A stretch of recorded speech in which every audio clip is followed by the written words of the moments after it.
Hi friends, ನಾನು ಇವತ್ತಿನ ವಿಡಿಯೋದಲ್ಲಿ ಚಿಕನ್ ಗ್ರೇವಿನ ಹೇಗೆ ಮಾಡೋದು ಅಂತ ತೋರಿಸ್ತಾ ಇದ್ದೀನಿ. ಬನ್ನಿ ಇದನ್ನು ಹೇಗೆ ಮಾಡೋದು ಅಂತ ನೋಡೋಣ. ನಾನಿಲ್ಲಿ 1 kg ಚಿಕನ್ನ ಗ್ರೇವಿ ಮಾಡ್ತಾಯಿದ್ದೀನಿ. ಸೊ ಮಸಾಲ ರುಬ್ಬಲಿಕ್ಕೆ ಏನೇನು ಸಾಮಗ್ರಿ ಎಷ್ಟೆಷ್ಟು ಬೇಕು ಅಂತ ತೋರಿಸ್ತಾ ಇದ್ದೀನಿ. 10 ರಿಂದ 12 ಹಸಿರು ಮೆಣಸಿನ್ಕಾಯಿ, ಅರ್ಧ ಗಡ್ಡೆ ಈರುಳ್ಳಿ ಕಟ್ ಮಾಡಿ ಇಟ್ಕೊಂಡಿದ್ದೀನಿ. 2 ರಿಂದ 3 ಇಂಚಷ್ಟು ಚಕ್ಕೆ, 4 ರಿಂದ 5 ಲವಂಗ, 18 ರಿಂದ 20 ಕಾಳು ಮೆಣಸು, 3 ಗೆಡ್ಡೆ ಬೆಳ್ಳುಳ್ಳಿ, 3 ಇಂಚಷ್ಟು ಶುಂಠಿ, 2 ಟೇಬಲ್ ಸ್ಪೂನಷ್ಟು ಹುರಿಗಡಲೆ, 1 ಕಾಯಿನ ತುರಿದಿಟ್ಕೊಂಡಿದ್ದೀನಿ. ಇದರ ಜೊತೆಗೆ 2 ಕಪ್ಪಷ್ಟು ಕೊತ್ತಂಬರಿ ಸೊಪ್ಪು ಮತ್ತು ಪುದೀನ ಸೊಪ್ಪನ್ನ ಇಟ್ಕೊಂಡಿದ್ದೀನಿ. ಈಗ ಎಲ್ಲದನ್ನು ಎಣ್ಣೆ ಹಾಕ್ಕೊಂಡು ಸ್ವಲ್ಪ ಫ್ರೈ ಮಾಡೋಣ. ತೊಗೊಂಡಿರುವಂಥ ಶುಂಠಿ ಬೆಳ್ಳುಳ್ಳಿನ ಪೇಸ್ಟ್ ಮಾಡಿ ಇಟ್ಕೊಂಡಿದ್ದೀನಿ. ಸ್ವಲ್ಪ ಎಣ್ಣೆ ಹಾಕ್ಕೊಂಡು ಒಂದು ಪಾತ್ರೆಯಲ್ಲಿ ಎಲ್ಲ ಸಾಮಗ್ರಿಗಳನ್ನ ಸೇರಿಸಿ ಫ್ರೈ ಮಾಡೋಣ. 2 ರಿಂದ 3 ನಿಮಿಷ ಫ್ರೈ ಮಾಡ್ಕೊಳ್ಳೋಣ.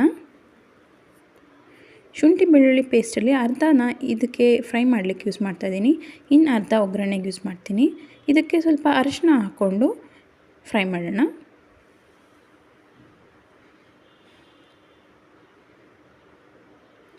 ಎರಡರಿಂದ 3 ನಿಮಿಷ ಫ್ರೈ ಆದಮೇಲೆ ಸ್ಟವ್ ಆಫ್ ಮಾಡಿ ಕೊತ್ತಂಬರಿ ಮತ್ತು ಪುದೀನ ಸೊಪ್ಪನ್ನ ಸೇರಿಸ್ಕೊಂಡು ಜಸ್ಟ್ ಬಿಸಿ ಮಾಡ್ಕೊಳ್ಳೋಣ.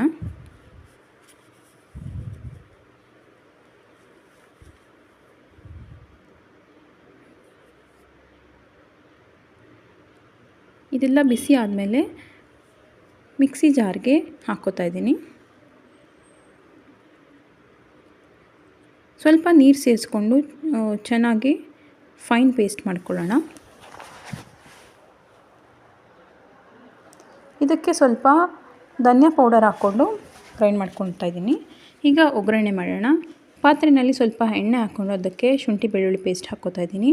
ಅದರ ಜೊತೆಗೆ ಒಂದು ಅರ್ಧ ಟೇಬಲ್ ಸ್ಪೂನಷ್ಟು ಅರಿಶಿನ ಹಾಕ್ಕೋತಾ ಇದ್ದೀನಿ. ಅದೆಲ್ಲ ಫ್ರೈ ಆದಮೇಲೆ ಸ್ವಲ್ಪ ಹೊತ್ತು ಚಿಕನ್ನ ಸೇರಿಸ್ಕೊಂಡು ಚೆನ್ನಾಗಿ ಫ್ರೈ ಮಾಡ್ತಾಯಿದ್ದೀನಿ. ಸ್ವಲ್ಪ ಉಪ್ಪು ಹಾಕ್ಕೊಳ್ಳೋಣ. ಉಪ್ಪು ಹಾಕ್ಕೊಂಡು ಚೆನ್ನಾಗಿ ಫ್ರೈ ಮಾಡಬೇಕು. ಅದರಲ್ಲಿ ನೀರು ಬಿಡುತ್ತೆ ಚಿಕನ್ ನೀರು ಬಿಟ್ಟಿರೋದೆಲ್ಲ ಹಿಂಗಬೇಕು, ಅಲ್ಲಿವರೆಗೂ ಫ್ರೈ ಮಾಡ್ಕೋಬೇಕಾಗತ್ತೆ. ಫ್ರೈ ಆದಮೇಲೆ ನಾನು ಮಸಾಲ ಮಾಡ್ಕೊಂಡಿರೋದನ್ನ ಹಾಕ್ಕೋತಾ ಇದ್ದೀನಿ. ಈ ಮಸಾಲ ಚೆನ್ನಾಗಿ ಫ್ರೈ ಆಗಬೇಕು, ಎಣ್ಣೆ ಬಿಡೋವರೆಗೂ ಚೆನ್ನಾಗಿ ಫ್ರೈ ಮಾಡ್ಕೋಬೇಕಾಗತ್ತೆ, ಇಲ್ಲಾಂದರೆ ಹಸಿ ಸ್ಮೆಲ್ ಬಂದುಬಿಡುತ್ತೆ. ಸೊ ಇದಕ್ಕೆ ನೀರು ಹಾಕ್ಕೋತಾ ಇದ್ದೀನಿ. ಎಷ್ಟು ಬೇಕೋ ಕನ್ಸಿಸ್ಟೆನ್ಸಿ ನೋಡಿಕೊಂಡು ನೀರು ಹಾಕ್ಕೊಳ್ಳಿ.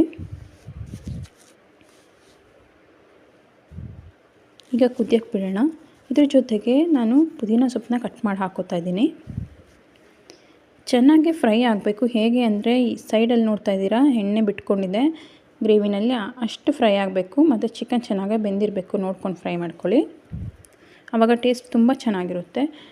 ಒಂದ್ಸಲ ಮಾಡಿ ಟೇಸ್ಟ್ ಮಾಡಿ ನೋಡಿ, ತುಂಬಾ ಇಷ್ಟಪಡ್ತೀರಾ. ನೋಡಿದ್ರಲ್ಲ ಎಷ್ಟು ಈಸಿಯಾಗಿ ಚಿಕನ್ ಗ್ರೇವಿ ಮಾಡಿದ್ವಿ ಅಂತ. ನಿಮಗೆ ಈ ವಿಡಿಯೋ ಇಷ್ಟ ಆದರೆ ಪ್ಲೀಸ್ ಲೈಕ್ ಮಾಡಿ, ಶೇರ್ ಮಾಡಿ. Thank you.